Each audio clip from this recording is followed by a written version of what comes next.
오늘 아침부터는 에스겔서의 말씀을 같이 보시겠습니다. 에스겔 1장 말씀을 함께 교독합니다. 에스겔 1장 말씀입니다.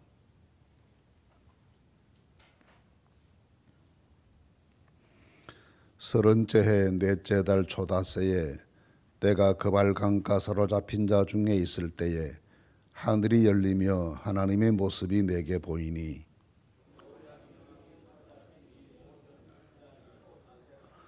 갈대아 땅 그발 강가에서 여호와의 말씀이 부시의 아들 제사장 나 에스겔에게 특별히 임하고 여호와의 권능이 내 위에 있음이라.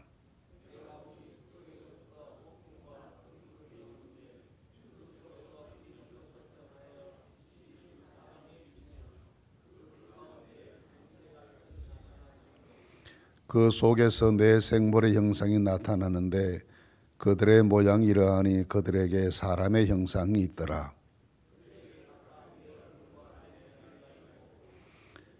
그들의 다리는 곧은 다리요 그들의 발바닥은 송아지 발바닥 같고 광낸 구리같이 빛나며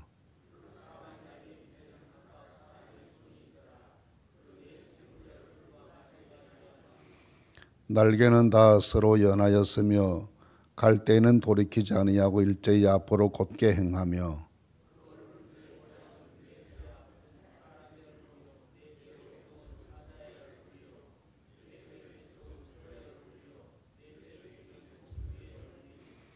그 얼굴은 그러하며 그 날개는 더럽혀서 각기 둘씩 서로 연하였고 또 둘은 몸을 가렸으며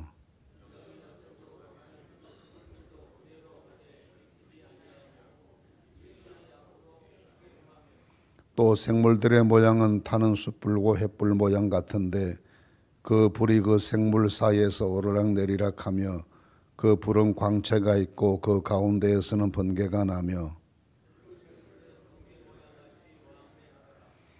내가 그 생물들을 보니 그 생물들 곁에 있는 땅 위에는 바퀴가 있는데 그 내 얼굴을 따라 하나씩 있고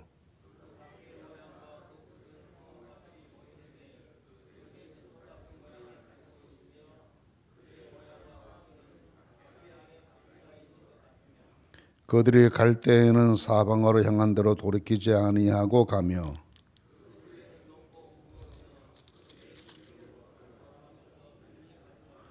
그 생물들이 갈 때의 바퀴들도 그 곁에서 가고 그 생물들이 땅에서 들릴 때의 바퀴도 들려서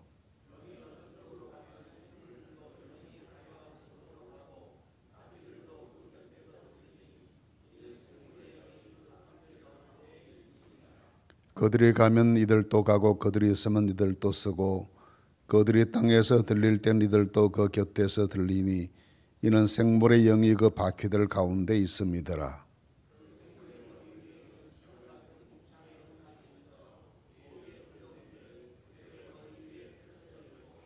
그 궁창 밑에 생물들의 날개가 서로 향하여 펴 있는데 이 생물은 두 날개로 몸을 가렸고 저 생물도 두 날개로 몸을 가렸더라.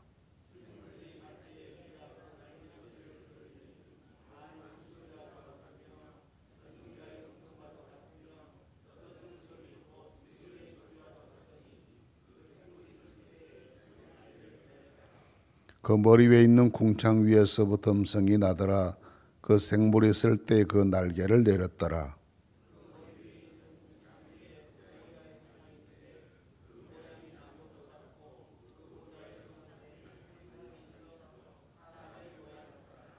내가 보니 그 허리 위의 모양은 단쇠 같아서 그 속과 주위가 불 같고 내가 보니 그 허리 아래의 모양도 불 같아서 사방으로 광채가 나며 그 사방 광채 모양은 비 오는 날 구름에 있는 무지개 같으니 이는 여호와의 영광의 형상의 모양이라.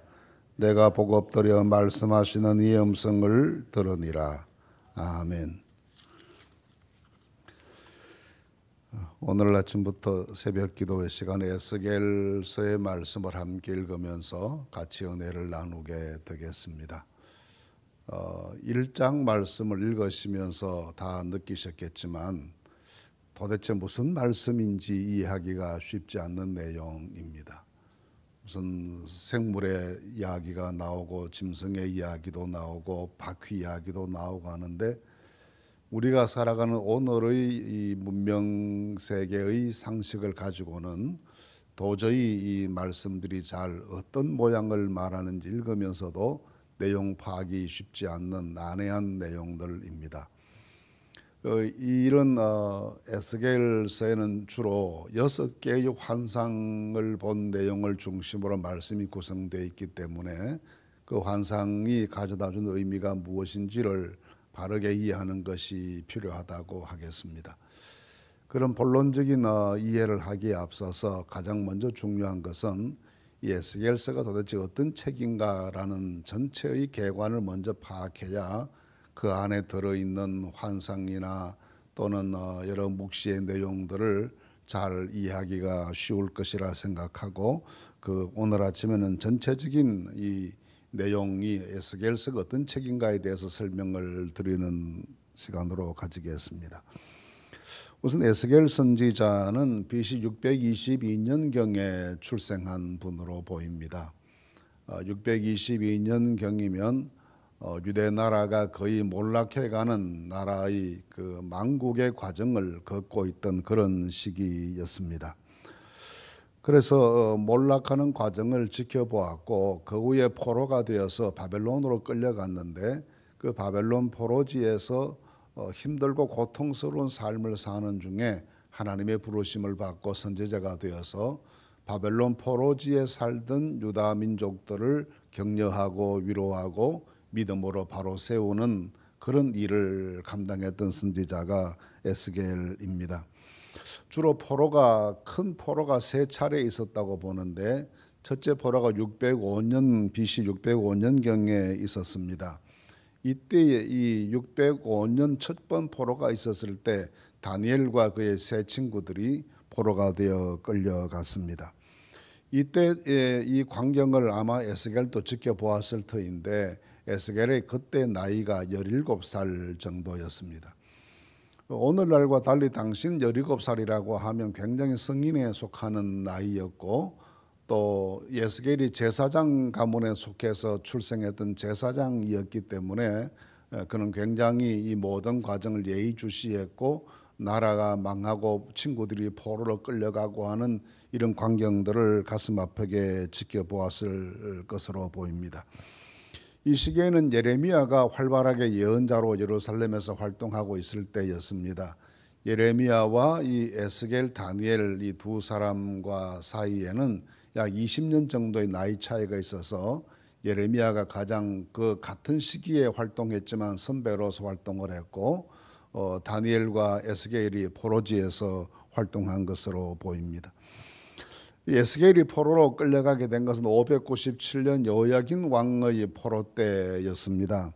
그때에 약 1만 명 정도의 예루살렘 시민들과 고위 귀족들과 군대들 그리고 각종 그 재능을 가진 장인들 이런 사람들이 대거 포로로 끌려가게 되는데 그 제2차 포로 때에 바로 이 에스겔도 포로가 되어서 끌려갔는데 그때 끌려간 것이 25세 때쯤으로 계산을 해보면 한 25세쯤 되었을 것이라고 봅니다. 그렇게 보는 것은 오늘 1절 말씀에 30째 해 5달 초닷새 내가 그발강과 사로잡힌 중에 있을 때 했고 2절 말씀 보시면 여호야긴 왕이 사로잡힌 지 5년째 되었을 때라고 했습니다.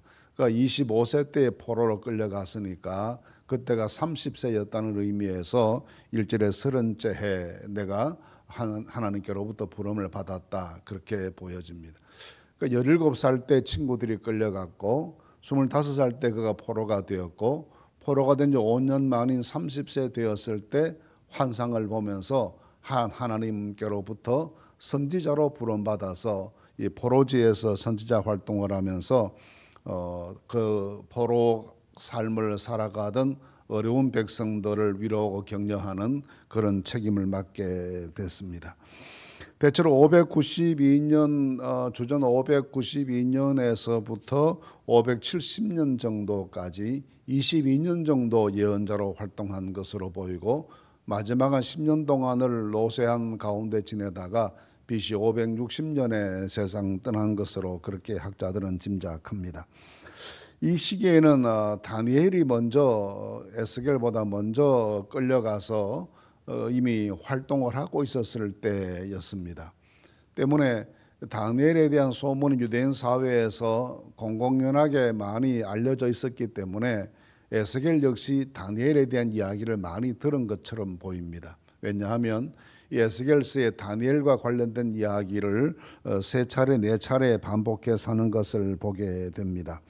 14장 14절, 또 14장 20절, 28장 3절 등에 따르면 다니엘을 언급하고 있습니다. 그것은 그 당시 이 에스겔과 다니엘 사이에 일정한 교제가 있었고 두 분이 서로 의논하고 같이 기도도 하고 그렇게 했던 것으로 보입니다. 그런데 이 두 선지자가 가는 길이 매우 달랐습니다. 다니엘은 바벨론 정부에 들어가서 정부의 고위 관료가 되어서 그러면서 하나님의 뜻을 대행을 했고, 에스겔은 그렇게 들어가는 것을 거절하고 제사장답게 자기는 민족주의자의 입장에서 민족들과 함께 고난당하면서 바벨론 포로지에서 민족들과 함께 생활을 하고 그렇게 살아갔던 것으로 보아서 한 사람은 현실 정치에 참여하는 방법을 선택했고 한 사람은 외로운 제사장의 길을 계속 걷는 것을 선택하면서 서로 다른 방식으로 민족을 위한 헌신의 삶을 살았습니다. 바벨론에 끌려가고 난 다음에는 오늘 말씀에 보시면 그발 강가에서 하나님께로부터 부름받았다라고 하는데, 이 그발 강이라는 것은 유프라테 강의 한 지류이고 이 그발 강가를 중심으로 해서 펼쳐진 평원지대에 포로로 잡혀간 유다 민족들이 정착한 정착촌이 있었는데 그 정착촌을 가리켜서 텔라비브라고 불렀습니다. 이 텔라비브는 텔은 언덕이라는 말이고 아비브 하면 봄이라는 의미입니다. 봄의 언덕이라는 말인데 지금도 이스라엘의 행정적인 수도가 텔라비브라는 도시인데 아마 그때를 기억하고 그렇게 도시 이름을 지은 것으로 보입니다. 에스겔은 신분상 3절 말씀에 보시면 부시의 아들 제사장 에스겔이라고 해서 자신의 정체성이 자기의 신분이 제사장이었음을 분명히 밝혀주고 있습니다. 그러면서 제사장이면서 제사장으로서의 삶을 함께 살았기 때문에 유난히 이 에스겔서는 성전과 관련된 내용이 무척 많이 등장합니다. 성전의 몰락을 슬퍼하고 성전의 파괴를 아파하고, 그리고 마지막 부분에 가면 성전이 재건되고 그 성전에서 흘러나오는 물이 온 땅을 적시고 그리고 그것을 통해서 나라가 민족이 재건된다라고 하는 성전 중심의 국가 회복과 재건의 희망, 이것을 제기하고 있는 것도 그의 신분이 제사장인 것과 무관하지 않다, 그렇게 볼 수 있겠습니다. 대체로 이 에스겔서에는 몇 가지 주제를 가지고 말하는데 첫 번째 하는 말이 하나님 살아계신다 이것입니다. 하나님 살아계신다. 오늘 1절 2절 말씀 보시면 자기가 그발 강가에 있었다, 사로잡힌 자가 되었다, 사로잡힌 지 벌써 5년이 지나갔다, 굉장히 부정적인 이야기이고 불길한 내용을 말하고 있습니다. 희망적이지 않는 이야기이죠. 나라는 망했고 나는 포로가 되어왔고 포로가 된 지 5년이 되어도 언제 돌아갈 수 있을지를 모르겠고 하는 이런 자유롭지 않고 사로잡힌 자가 되었고 하는 굉장히 부정적인 현실을 말하는데, 그러면서 그 다음 절 말씀 보시면 내가 하나님을 만났다라고 말합니다. 하나님을 만났다. 이렇게 하나님의 모습이 내게 보이니 그렇게 말하는데, 이 말은 우리가 이렇게 나라가 망하고 끌려와 있고 희망도 없는 민족이 되면서 하나님 어디 계시냐, 하나님이 성전에 계신다고 생각하면 성전도 무너져 하나님도 없어졌느냐, 하나님 살아계시면 이런 일이 우리에게 있을 수가 있느냐 등등의 많은 이야기를 하는데, 에스겔의 첫 마디는 내가 하나님 봤다, 그것입니다. 하나님 살아계신다. 아무리 어려운 현실이지만 하나님 살아계신다, 그것을 선포하는 것이 에스겔의 첫 번 음성이었습니다.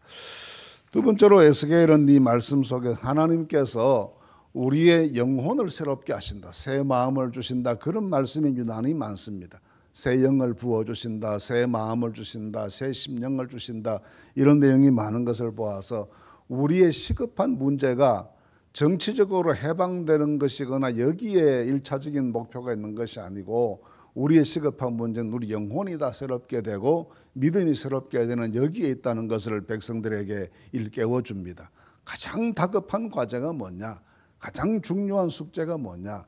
우리가 다 믿음이 새로워져야 되고 영혼이 정결하게 돼야 되고 다시 우리가 새 마음을 가지는 것이 가장 중요한 것이라는 점을 가르칩니다. 세 번째 말씀하는 것은 하나님께서 이스라엘을 회복시키실 것이라는 소망의 메시지입니다. 물론 앞에 부분에 이스라엘이 하나님께로부터 징계받는 이야기, 심판받고 나라 망하고 이렇게 어려움 당하는 이야기가 다 이스라엘이 범죄한 것의 결과라고 하는 내용을 예레미야가 그렇게 말했던 것과 똑같이 말하고 있습니다. 그러면서도 끝부분에 가면 갈수록 하나님께서 이스라엘을 회복시키실 것이다는 점을 강조해서 말씀하십니다. 네 번째 주제는 하나님께서 살아계신 것 스스로 증명해 보이실 것이라는 겁니다. 하나님 살아계신 것을 우리가 변호한다고 하나님 살아계신 것 증명되는 것이 아니고, 하나님께서 하나님이시고 하나님께서 살아계신 것 하나님 스스로 나타나 보이시고 스스로 증명해 보이시게 되는데, 그래서 에스겔서에는 내가 주 여호와인 줄 너희가 알리라, 이 말씀이 60회나 반복됩니다. 내가 주 여호와인 줄 너희가 알 것이다. 모든 백성들이 다, 온 세계의 모든 사람들이 다 이스라엘의 하나님은 살아계신 하나님이시다, 이것을 모든 사람들이 알 수 있도록 하나님께서 그렇게 스스로를 나타내 보이신다는 것입니다. 결국은 하나님 살아계시고 그 하나님이 모든 역사를 다스리시고 모든 역사를 다스리신 하나님께서 이스라엘을 회복시키실 것이고 끝내는 하나님께서 메시아를 보내셔서 온 세상을 구원하시게 된다는 종말적인 내용을 말하는 것입니다.